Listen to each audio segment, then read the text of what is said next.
bienvenue dans cette dernière vidéo de la chaîne où on va un peu essayer de présenter les solutions à tous les problèmes qu'on vous a montrés dans les 3 premières vidéos.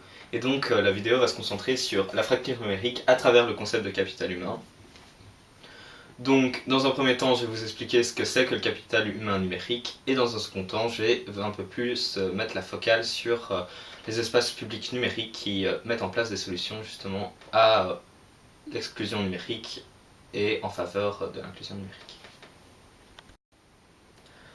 Donc dans cette première partie de vidéo, je vais vous présenter le concept de capital humain numérique, d'où il vient et pour quelles raisons il a été développé. Donc ce concept se base sur un autre concept assez ancien, un concept qui a été développé dans les années 60, le capital humain.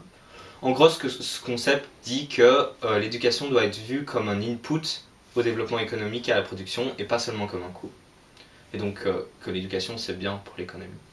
Et à partir de ce concept et du constat que les personnes victimes de la fracture numérique sont aussi victimes d'autres inégalités, plusieurs auteurs vont développer le concept de capital humain numérique.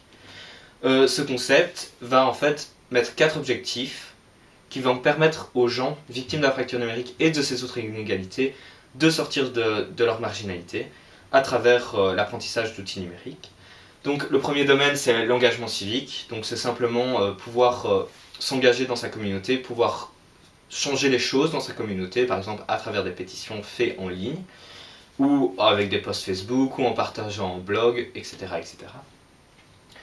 Le deuxième domaine c'est l'influence sur les politiques, où là, toujours grâce aux outils numériques, les individus marginalisés vont pouvoir faire changer la tendance des politiques publiques, va pouvoir faire changer les politiques publiques en leur faveur pour qu'ils permettent justement d'améliorer leur niveau de vie et de sortir de cette marginalité. C'est un peu la même chose avec le changement social, sauf qu'ici c'est beaucoup plus centré sur les valeurs, pouvoir partager grâce aux réseaux sociaux leur expérience de vie pour justement sortir de cette marginalité. Et enfin, des avancées économiques, donc ça c'est simplement pouvoir utiliser des outils numériques comme Excel, comme Word, pour pouvoir s'insérer plus facilement dans le monde du travail et pouvoir trouver un travail plus stable et mieux payé. Donc maintenant je vais vous présenter en quelques chiffres ce que c'est que les espaces publics numériques en Wallonie. Mais d'abord, qu'est-ce que c'est qu'un espace public numérique? C'est un espace d'apprentissage et de médiation des usages numériques qui a pour vocation la participation de chacun à la société de l'information. Donc, on peut voir qu'il y en a 152 en Wallonie qui se retrouvent dans toutes les communes et qui sont subventionnés en partie, en tout cas, par la région wallonne.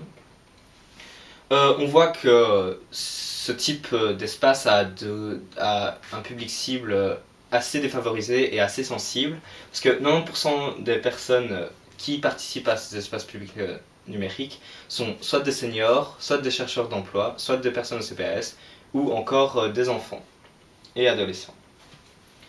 Enfin, on retrouve un peu dans les espaces publics numériques un peu de tout, en fait, on peut faire un peu de tout là-dedans, mais notamment, il y en a 96% qui proposent des accès libres, donc les personnes qui ont besoin d'un équipement, d'un PC ou d'une imprimante peuvent aller pour l'utiliser.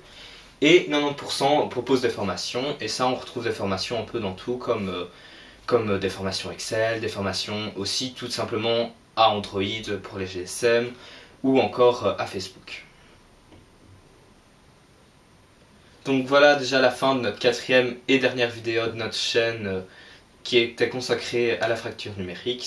Donc c'est la fin de notre projet qui a été fait dans le cadre du cours de Digital Politics qui est donné à l'UC Louvain. C'était un sujet très important pour nous parce qu'on voit que les technologies de l'information et de la communication prennent de plus en plus d'importance et donc on voit que ces inégalités ne vont qu'aller qu'en augmentant alors qu'il y a déjà beaucoup d'autres inégalités dans le monde. J'espère que malgré le nombre réduit de vidéos qu'on a fait, donc 4 c'est pas tellement beaucoup, qu'on a donné un balayage assez large du sujet, de ses origines, de ses solutions.